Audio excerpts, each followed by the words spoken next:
to Yam Gorona. Grak to Yam Gorona. The Smoky Mountain Jibberish. I had always heard the stories, but never believed in them. Folks in Townsend said the Smoky Mountains held secrets older than the trees themselves. Some told of moonshiners, others of spirits that drifted through the fog. But the strangest tale was of a creature high in the hollers, one they called the Bigfoot of Thunderhead Ridge.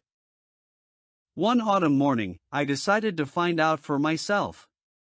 The air was cool and sharp, and dry leaves crunched under my boots as I followed an old logging trail past a trickling creek. Mist coiled between the ridges like ghostly smoke. By noon, I'd climbed nearly 5 miles in. That's when I heard it, the sound that made the hair rise on my neck. It wasn't an animal's call, nor the snap of a branch. It was a low, rolling murmur, like someone talking, but in no language I'd ever heard. I froze and listened again. The voice carried through the trees, rising and falling with a rhythm as if whoever it was arguing with himself. I crept up a ridge and looked down into a hollow. There he was. Bigfoot, or something like him, stood beside a massive oak, shaggy and towering, his fur a patchwork of smoky brown and silver. He was pacing back and forth, gesturing wildly, jabbering in a garbled stream of sounds. Draketu, yam gorohna. He bellowed, waving his arms. The sound echoed off the rocks. I ducked behind a fallen log, heart pounding. He stopped suddenly and sniffed the air. Then, to my utter confusion, he sat down on a moss-covered stump, sighed like an old man, and started humming. The tune was odd but almost gentle, like a lullaby from some forgotten place. After a minute, he reached into a hollow log and pulled out what looked like a broken hiking pole. He tapped it on the ground 3 times, and the forest went silent. Even the birds stopped singing.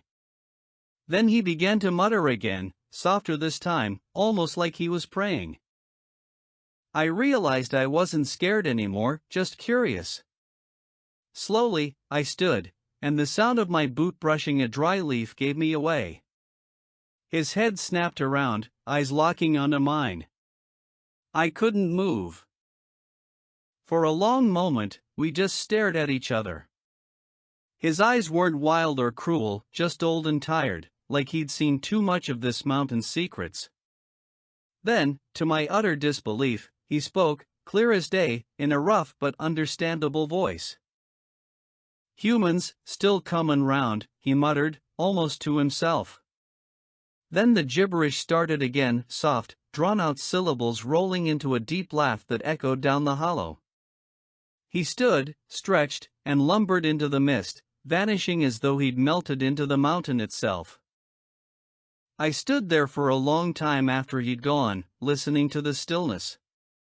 Then a crow cawed from above, and the forest seemed to breathe again. When I finally hiked back to town, the sun was sinking low behind Klingman's dome, painting the ridges gold. At the diner, old Jake asked me if I'd found anything. I just smiled and said, "Maybe a friend who talks a little funny." Jake laughed and shook his head, but I saw him glance toward the mountains like he wasn't so sure. To this day, every time the fog rolls down from the high peaks and whispers through the pines, I swear I can hear that same strange babble in the wind, half nonsense, half melody, reminding me that some mysteries were never meant to be solved. To Yam Gorona. Grak to Yam Gorona.